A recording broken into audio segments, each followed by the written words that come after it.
Ladies and gentlemen, please stand and welcome the United States Secretary of the Treasury, Janet L. Yellen.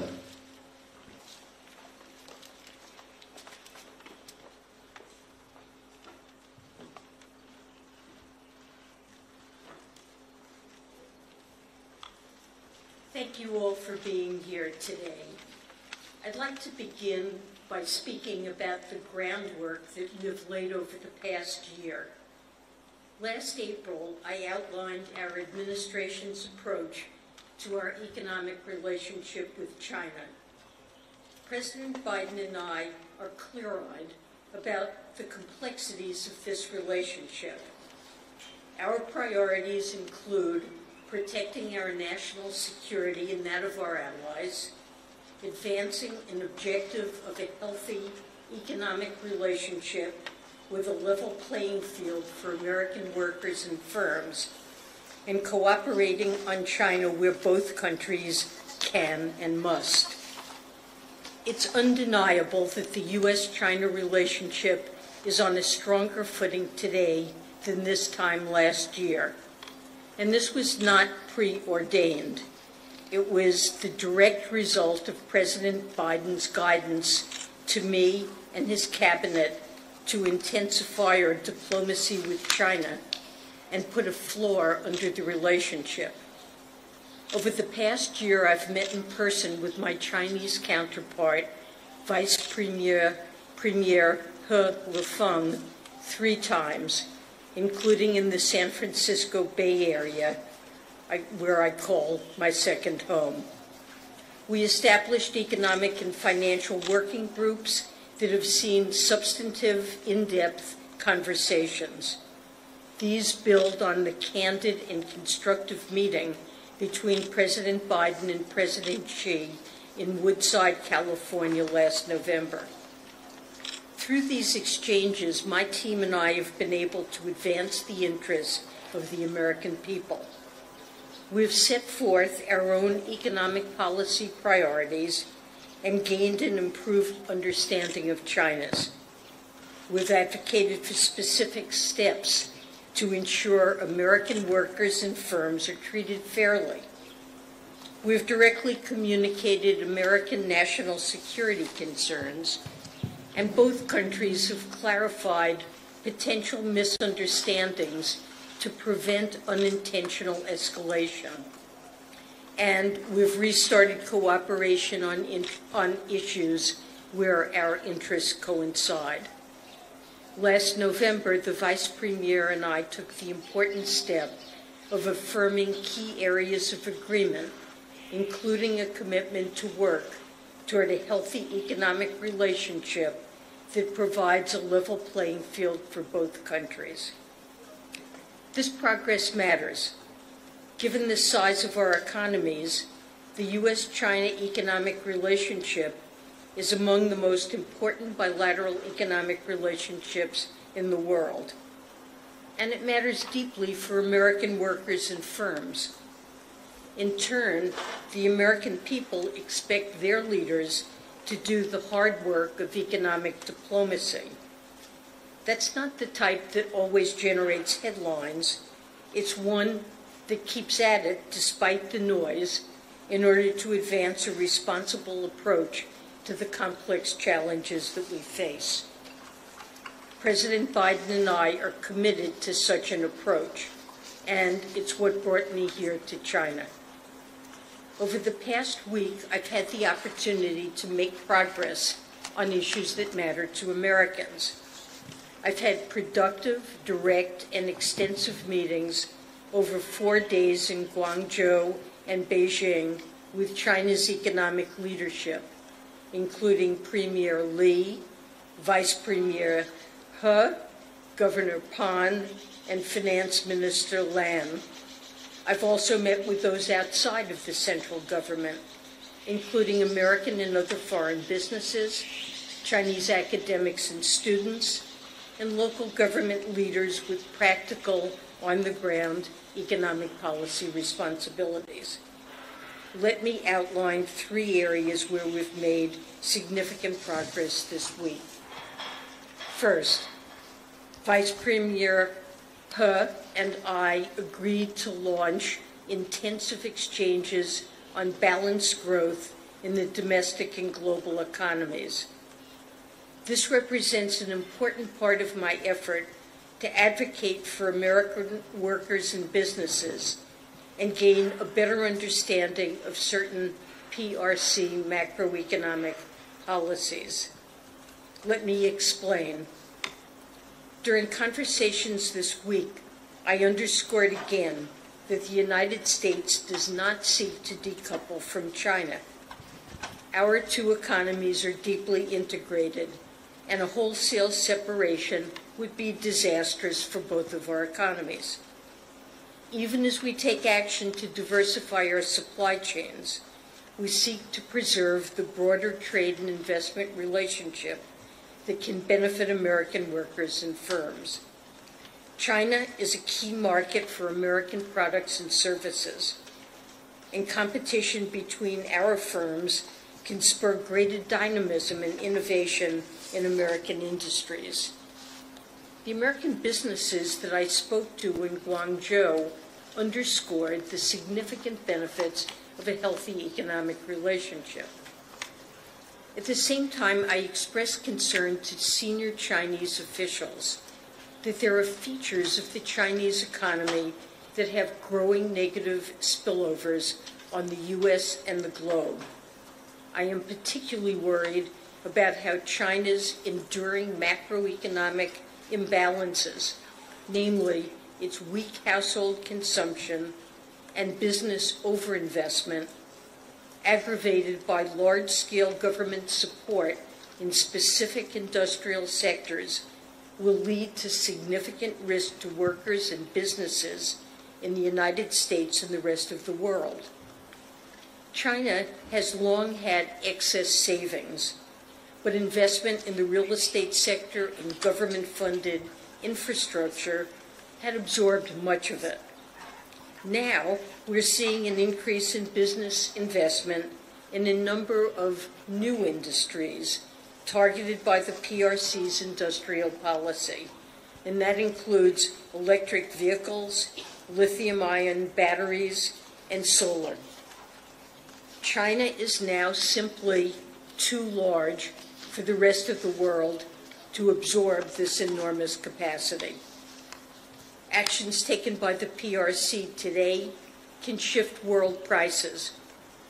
And when the global market is flooded by artificially cheap Chinese products, the viability of American and other foreign firms is put into question. And we've seen this story before. Over a decade ago, massive PRC government support led to below-cost Chinese steel that flooded the global market and decimated industries across the world and in the United States. I've made clear that President Biden and I will not accept that reality again.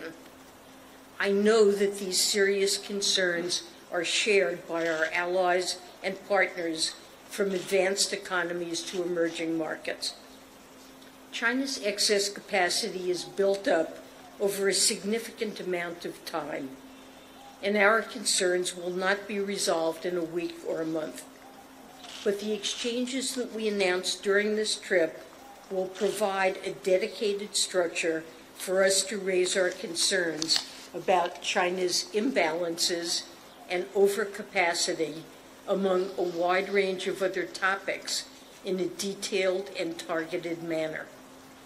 We intend to underscore the need for a shift in policy by China during these talks, building on the over 2 hours I spent on this topic with the Vice Premier last week. This is part of our effort to advocate for American industries and prevent the significant economic disruptions we've seen in the past. It's important to note that I firmly believe that addressing these imbalances in an appropriate way will not only be good for the U.S. and the world, it will also be good for China's long-term productivity and growth.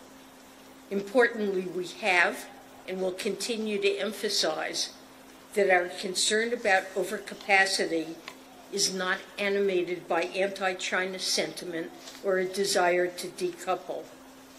Rather, it's driven by a desire to prevent global economic dislocation and move toward a healthy economic relationship with China.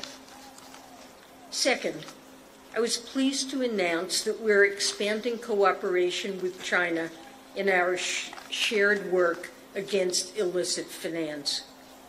At home, President Biden and I have taken major steps to prevent illicit actors from exploiting the U.S. financial system and to hold them accountable when they do. But the United States cannot do it alone. Weaknesses in financial regulatory regimes abroad, in China and other countries around the world, also provide an avenue for financing for criminal organizations, human traffickers, drug traffickers, fraudsters, and other malicious actors that can harm Americans and our national security. From now on, a new joint Treasury PBOC cooperation and exchange on anti-money laundering, established during this trip, will enable our countries to share best practices and information to clamp down on loopholes in our respective financial systems. I've asked my team to begin these meetings very soon, and we look forward to reporting on our progress. I'm also pleased that illicit finance is a critical component of Treasury's work with the PBOC as part of the U.S. PRC Counter-Narcotics Working Group. Exchanging information on money laundering as it relates to trafficking of fentanyl and other illicit synthetic drugs can help us disrupt the flow of illicit narcotics, precursor chemicals, and equipment. The opioid epidemic is a crisis that affects every community in the United States, large or small, with more than 150 Americans dying each day. Treasury is committed to using all of our tools, including international cooperation, to counter this threat. Third, we're announcing that we will continue a series of financial technical exchanges between the United States and China.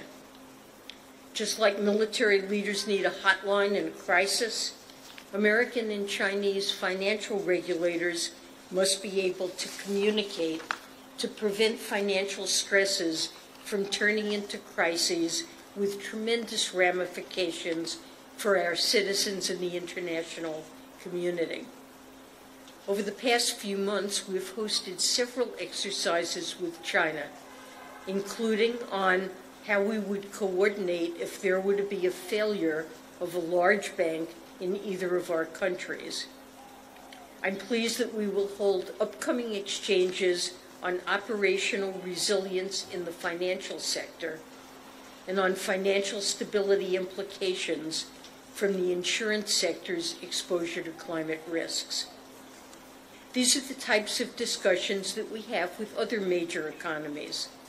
Since we know a financial issue in a foreign country can quickly cascade to ours, and I'm glad we're doing the same with China. This technical exchange builds on other spheres of cooperation. This includes our efforts to alleviate debt distress in emerging markets and developing countries. We've seen progress over the past few months on specific debt cases, such as Zambia's. I have and will continue to push as hard as I can to build greater momentum in other outstanding debt cases. I've also been pleased by the progress we've made in conversations around sustainable finance, and I'm committed to moving our climate cooperation with China forward.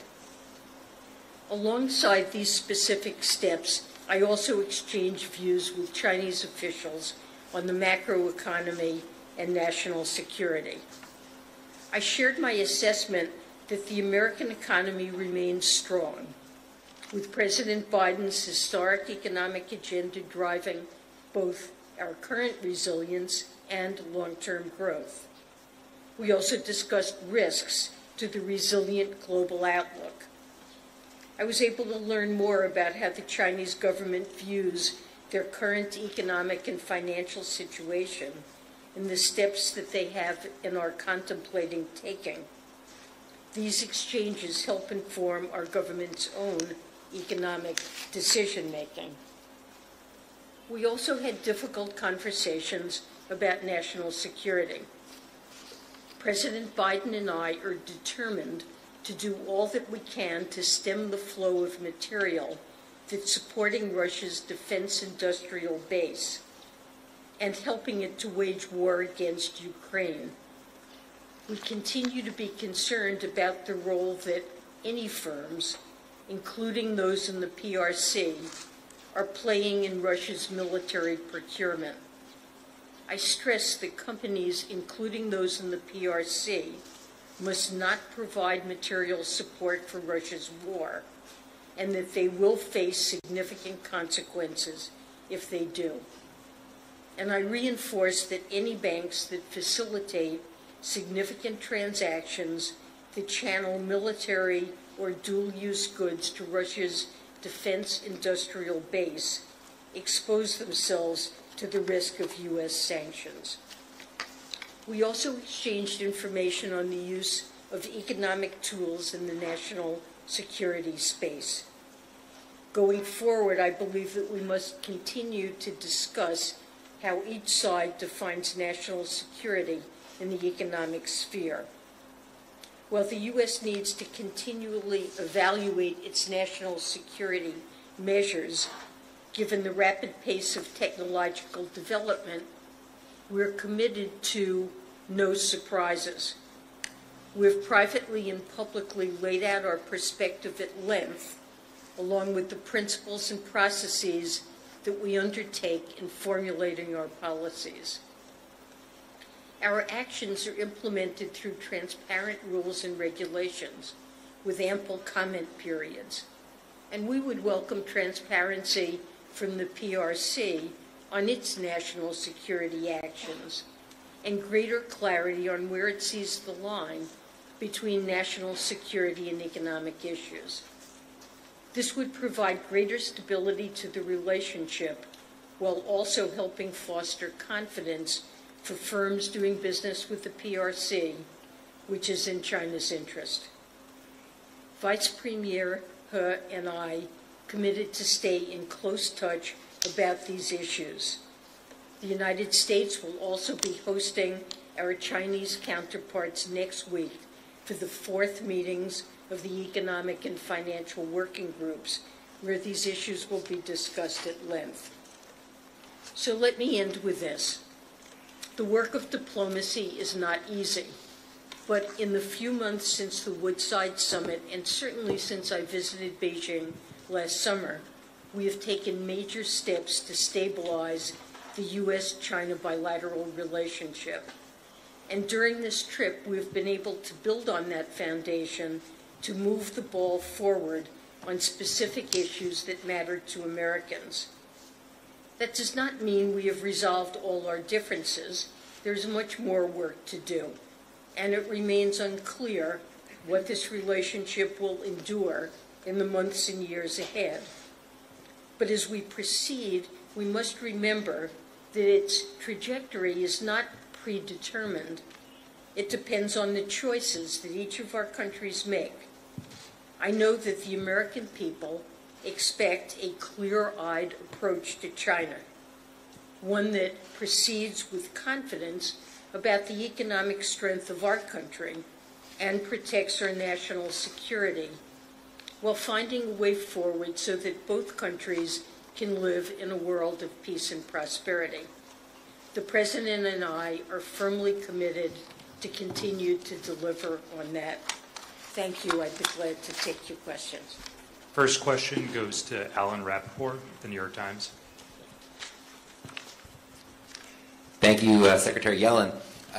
Following your meeting with the Premier, his office put out a statement saying that the U.S. should refrain from politicizing and national securitizing economics and trade. and appeared to be dismissive of some of the concerns that you raised about overcapacity.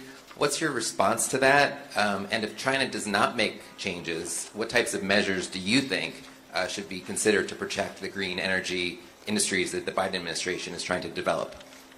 Well, I believe that in several hours of conversation on this topic, that I was able to make very clear the basis for our concerns about Chinese overcapacity, and that our concerns are not U.S. concerns alone, but also reflect the views of our allies in Europe, in Japan, and in developing emerging markets, Mexico, India, among others. So this is a widespread set of concerns, and I believe he heard very clearly my view that this is something that, if not addressed, will injure American workers and firms. And I think he also understands that we have concerns with respect to our supply chain resilience about developing undue overdependence on China as a source of supply in areas like clean energy, which will clearly be expanding in the decades ahead. And we need to have some participation in this, as our allies do. We agreed, as I mentioned, to launch intensive exchanges on balanced growth in the domestic and global economies. The reason for that is because the Chinese have heard our concern with the potential impact on American workers and firms, and realize that we need to discuss this and address this collaboratively. Next question goes to Fatima Hussein from the Associated Press. Hi, Secretary Yellen. Forgive my voice. Your counterparts brought up TikTok in your discussions. Was any progress made on resolving that issue? Is it practical to ban the app in the U.S.? And on overcapacity, what are you looking for China to do in sectors like EV and solar, where it already exists? Are you looking for voluntary restrictions on exports? So let me start with TikTok. It's a subject that was raised in our meetings. We discussed it briefly. The president has made clear there's a bill in the House that, if passed, he indicated he would sign. And I am certainly supportive of efforts by our administration to address national security issues that relate to sensitive personal data.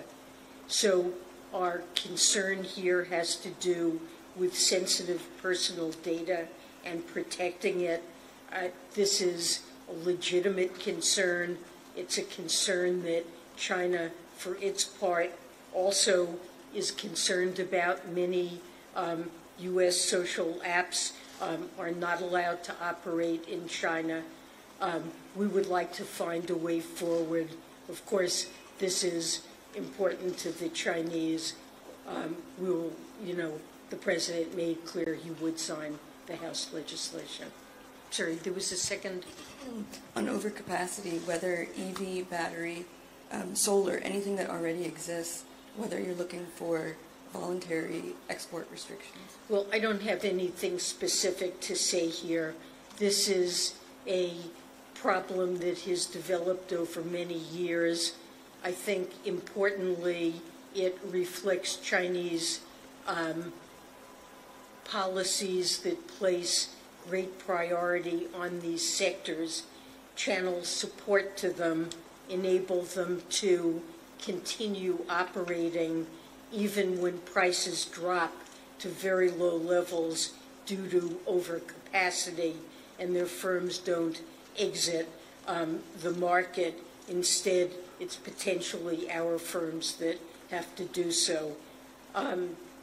I think some changes in policy, as I mentioned, on the Chinese side are necessary and appropriate, and these are matters that we will begin discussing as early as next week when the Economic Working Group convenes again. Next question will go to Courtney Brown with Axios.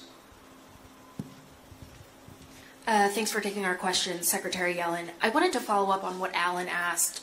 You mentioned in your opening remarks that the Biden administration won't accept the reality of what happened over a decade ago with the first China shock. So how far is the Biden administration willing to go to prevent that from becoming a reality? What are some of the specific actions that you could take? Well, I don't want to get ahead of where we are on this, but I did last week visit a firm in Atlanta called Suniva that was a dynamic and technologically advanced producer of solar cells in the early 2000s. This was a time when China ramped up its capacity to produce solar panels enormously. Prices plummeted, and in 2017, the firm finally had losses that were so steep it went out of business. It went bankrupt. And one of the goals of the Inflation Reduction Act, of course, that's a key goal is to reduce emissions to address climate change, but also it's intended to bolster our supply chains and create some capacity in the United States to produce these critical clean energy products. And there are a series of supports there and restrictions that have enabled this firm to feel it now has the potential to operate profitably. But we recognize that continued investment in capacity in these areas in China that outstrips growing global demand really could again threaten a company like this. And I would simply say that the impact of that, you mentioned the first China shock. That was something that happened in the years after China joined the World Trade Organization. Its production of many manufactured goods ramped up dramatically, and there was tremendous loss in jobs, maybe up to 2 million jobs in the United States, that really led to the hollowing out of industrial production in many parts of the country and had a very negative impact on American workers. I don't believe President Biden, this is something he's very focused on, wanting to reverse these adverse effects that American workers have seen, and I simply would say it would not be acceptable to the United States, to President Biden, to allow this to happen again.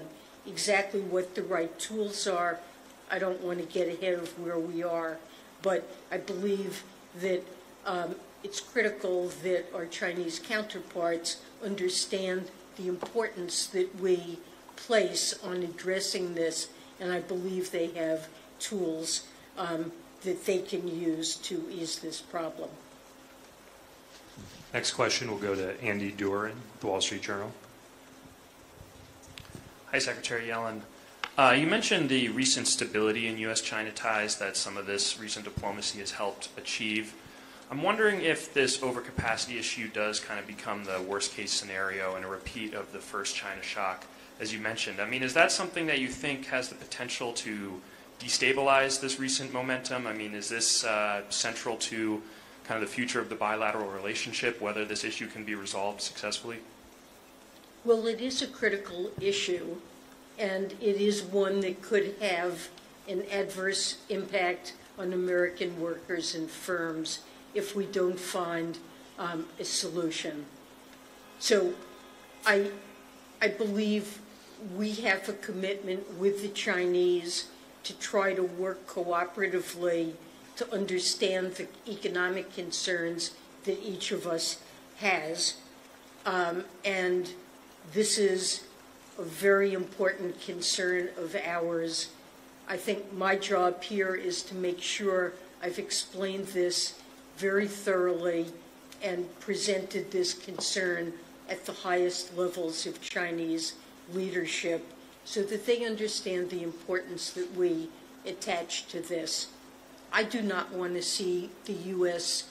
economic relationship or overall relationship with China deteriorate and fray. And I believe the Chinese are undertaking these consultations and ongoing exchanges because they share a similar desire to stabilize our relationship, that we both see the benefits of a strong trade and investment relationships. As I said, there are gains to us from being able to sell into a huge Chinese market. For many American firms, it supports many jobs, and the Chinese gain similar benefits. We have a deep relationship in terms of trade and investment, and I think neither side would wish to see this relationship really to decouple.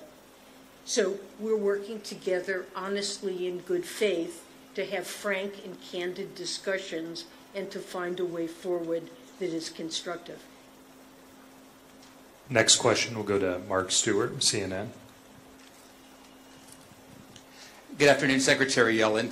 I want to continue the conversation about the current business environment.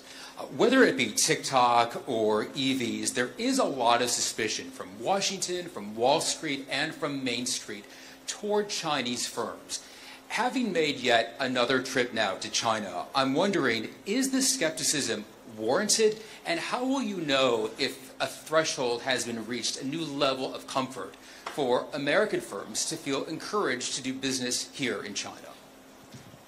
So we have talked with American firms and made an effort to understand their concerns. And to some extent, I think their concerns reflect Chinese actions that worry them, like actions that have been taken against certain consulting firms working with American businesses, or more recently, a decision not to allow Intel or AMD chips. And American firms are unclear exactly what kinds of steps China might take in the future. And I've tried in our conversations to make clear that this is a reason for caution on the part of American firms about doing business here. That said, there are many American firms with deep and long involvement in China that continue to do very profitable businesses that they're very committed to here. So I wouldn't overemphasize this problem, but I think on each side we need to be as transparent as we can about our national security concerns and how the actions we take relate to resolving those concerns. That's often what the Chinese say, is that this reflects a national security concern. As I mentioned, when we've put restrictions in place, we've proposed rules, gone through a full rulemaking process in which we take comments and make very clear what the rules of the game are, and I think that would be helpful on the Chinese side as well. And the final question will go to Wang Liwei from Caixin. Hi, Secretary Yellen. I studied econ in Columbia. Very much share your concern of the overcapacity issue on China and beyond. I also want to, in keeping with your spirit of being constructive for this trip, in the short term, from what I talked to some former Chinese senior officials, solution from supply side is relatively limited on this overcapacity issue because it is tied to China's development model where local governments is very active. And at this stage, where the economy is already weak, local governments wouldn't want company to go bankrupt, as you just mentioned, fearing layoff and potential social stability issues. So do you get some inkling from your discussion with Chinese policymakers on what could be done in the short to medium term, or perhaps what you raised in terms of solutions, as you are a top macroeconomist? Well, there's supply and then there's also demand. And so we've had conversations with our Chinese counterparts about the demand side of the equation and the fact that China's saving rate is among the highest in the world, and even at this advanced stage of development remains close to 45%. The flip side of a very high saving rate is that consumer spending as a share of GDP is quite low in China relative to other countries at this level of income. And so one possible approach would be to boost demand and to see a larger share of GDP accrue to households to bolster their income, or to, for example, bolster retirement security, the ability to afford education for one's children, and so forth, which are motives for very high saving, and call that rebalancing. And this is a matter that we have discussed over more than a decade in China, and I too have talked to many officials and members of the academic community who think that that needs to be part of the solution. If consumer spending were higher as a share of GDP, there would be less need to have such large investment going into building supply. That concludes today's press conference. Thank you all for joining us.